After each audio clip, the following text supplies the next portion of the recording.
દર મહિનાના ત્રીજા શનિવારે મળતી જિલ્લા સંકલન સમિતિની બેઠકમાં કચ્છના વિવિધ વિસ્તારોમાં વિકાસ કામોને લગતા પ્રશ્નો રજૂ કરાયા હતા.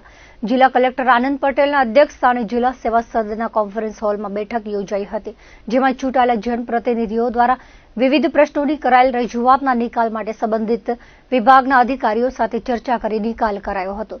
ભુજના ધારાસભ્ય કેશુભાઈ પટેલે નવા બનેલા ભીમાસર ખાવડા હાઈવે રોડની નબળી ગુણવત્તા અંગે સવાલ ઉઠાવ્યા હતા. તાજેતરમાં જ બનેલ ધોરીમાર્ગ થોડા સમયમાં જ ખખડધજ બની ગયો છે, ત્યારે પ્રજાના પૈસે બનેલા રોડની ગુણવત્તા કેમ યોગ્ય ન રહી હતી તેનું પૂછાણું નેશનલ હાઈવે ઓથોરિટી ઓફ ઇન્ડિયાના ઇજનેરો પાસેથી લેવામાં આવ્યું હતું. આ સાથે ધારાસભ્ય કેશુભાઈ પટેલે ભુજ સુરલપીઠના નવા બનેલા રોડ પરથી નાગોર રોડ જવાનો રસ્તો બંધ થઈ ગયો હોવાનો પ્રશ્ન રજૂ કર્યો હતો. ભુજ શહેરમાં ભારે વાહનોના પ્રવેશ પર પ્રતિબંધ મુકાતા શહેરમાં ચાલી રહેલ બાંધકામો માટે મટીરીયલની સમસ્યા સર્જાઈ છે. ભુજમાં ચાલતા બાંધકામો માટે નિશ્ચિત સમય દરમિયાન લોક ટ્રકોને આવવા દેવાય તેવી રજૂઆત તેમણે કરી હતી. આ ઉપરાંત પીવાના પાણીની સમસ્યાના ઉકેલ માટે પ્રશ્ન રજૂ કર્યા હતા. અબડાસાના ધારાસભ્ય પ્રદ્યુમનસિંહ જાડેજા મત વિસ્તારના ત્રણેય તાલુકામાં વોટરશેડના મંજૂર થયેલા કામો અને હાલની સ્થિતિ અંગે સવાલ કર્યો હતો. બીટા ડેમની કેનાલ રિપેરિંગ, 3 તાલુકાઓમાં રોડની તદ્દન નજીક પાથરવામાં આવતા કેબલને રોડથી દૂરના વિસ્તારમાં નાખવા, અબડાસા તાલુકામાં આવેલ સિમેન્ટ એકમોમાં સ્થાનિકોને રોજગારી, નખત્રાણા ટાઉન હોલ બનાવવાની કામગીરી, દયાપર સરકારી કોલેજ, બિબ્બરમાં મંજૂર ડેમ, તલ લૈયારીના ડેમ અને નખત્રાણા બાયપાસની કામગીરી ક્યારે શરૂ થશે તેવા સવાલ ઉઠાવ્યા હતા. રવિ પાકની સિઝનને લઈ કેનાલોની સફાઈ, દારૂ, દૂષણ, ટ્રાફિક નિયમોના ઉલ્લંઘન, પોલીસ કર્મીઓની બદલી, અનડિટેક્ટેડ ગુનાઓ, એસટી બસો સહિતના પ્રશ્નો ઉઠાવ્યા હતા. ગાંધીધામના ધારાસભ્ય માલતીબેન મહેશ્વરી, માંડવીના ધારાસભ્ય અનિરુદ્ધભાઈ દવેએ પોતાના મત વિસ્તારોની માળખાકીય સુવિધાઓ, હાલે પ્રગતિમાં કામોની વિગતો માંગી હતી. આ બેઠકમાં જિલ્લા વહીવટીતંત્રના વિવિધ વિભાગો, પોલીસ તંત્ર, આરોગ્ય, સિંચાઈ, બાંધકામ, શિક્ષણ, માર્ગ અને મકાન વિભાગ સહિતના વિભાગોના અપેક્ષિત અધિકારીઓ ઉપસ્થિત રહ્યા હતા.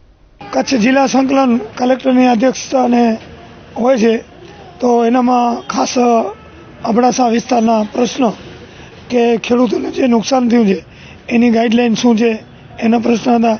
પછી ગાયોમાં જે લંપીસના કારણે જે ઘણા મરી જાય છે, ઘણી તકલીફ છે એ હતા. પછી ઘણાના આપણે રાશન લેવા માટે ફિંગર નથી આવતા, એ ફિંગરના પ્રશ્ન હતા. પછી એના પછી આપણે જે છોકરા મેચો રમે છે એની મંજૂરી લેવી અને એ જરૂરી છે કે નથી, તો એના માટે એ પ્રશ્ન હતા. અને પાણી જે વિસ્તારમાં પૂરું નથી જતું પીવા માટે એના પ્રશ્ન હતા. પછી અત્યારે એકદમ સિઝન આવી ગઈ રવિ પાકની, હજી કેનાલો સફાઈ નથી થઈ, દર રિપેર નથી થયા, સ્ટેટ પંચાયતના જે ડેમો છે એના પ્રશ્ન હતા. પછી એના સિવાય એસટી ઓચિતાની બંધ કરી નાખે તો છોકરા એ જતા હોય, દીકરી હોય કોલેજની, ઓચિતી ગાડી ના આવે તો એના માટે પ્રશ્ન હતા. એના સિવાય આપણે જે રોડમાં પેચ નથી મારેલા અત્યારે, એના કારણે આ તમે અવારનવાર 2 એક્સિડન્ટ મોટા થયા અમારા, એક ડેસલપર કને એક રતડિયા કને, તો આ બધા એ પ્રશ્ન. એના સિવાય આપણે પોલીસનું કે નાના છોકરા કોઈ જતા હોય એ સ્કૂટી લઈને તો એને ઊભું રખાવે, ડિટેલ કરી નાખે. છોકરા નાની મોટી ભૂલ હોય તો એનસી કરવી જોઈએ.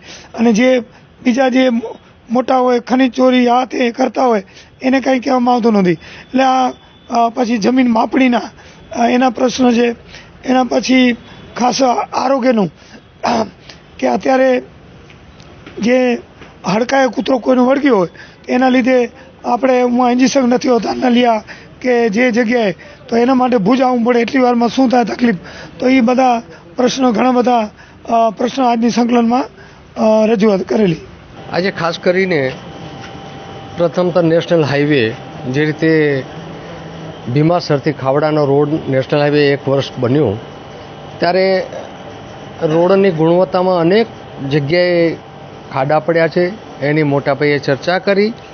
મારી કાલે પણ સીએમઓમાં પરમદી વાત થઈને કાલે રિપેર પણ ચાલુ છે, પણ રિપેર કરતાં આજે એ ચર્ચા નેશનલ હાઈવેના ચીફ એન્જિનિયરથી આખી મિટિંગ બોલાવીને કામની ગુણવત્તા શા માટે નબળી થઈ એક વિષય. બીજો, ભુજ સુરલપીઠ જે ઓવરફ્લાય બ્રિજ બન્યો એનામાં નાગોર જવાનો રસ્તો જ બંધ થઈ ગયો, ભૂલાઈ ગયો છે. એટલે નાગોરવાળાની પણ એ વિસ્તારના લોકોની રજૂઆત હતી કે અમે ઓવરફ્લાય બ્રિજથી તો ઉતરાશે નહીં, તો એ વિસ્તારમાં જવા માટેનો પણ રસ્તો બને. બીજો, ભુજના જે આપણે બાયપાસ કર્યા ભારે વાહનો, તો કેટલાક લોકલ ટ્રકો અને જે કામ કરતા કોન્ટ્રાક્ટરોની પણ હતી કે જો રેતી, કાંકરી, સિમેન્ટ જે ગામમાં કામ ચાલતા હોય એ પણ પ્રતિબંધ છે, તો એ લોકોને પણ લોકલ ટ્રકોને જે યાદી બનાવી અને અમુક સમય ઉપર ગામમાં ભુજ શહેરમાં પ્રવેશ મળે તો કામ પણ ચાલુ રહે અને એનો પણ ધંધો ચાલે.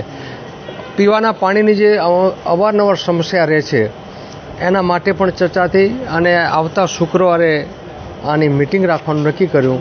આવા જે વિષયો હતા એ વિષયોની વિસ્તૃત ચર્ચા કરીને આવતા દિવસોમાં એનું નિરાકરણ થશે. આજની સંકલન બેઠકમાં વિવિધ પ્રશ્નોની ચર્ચા થઈ હતી, જે પૈકી પીવાના પાણીના કેટલાક બાબતોના.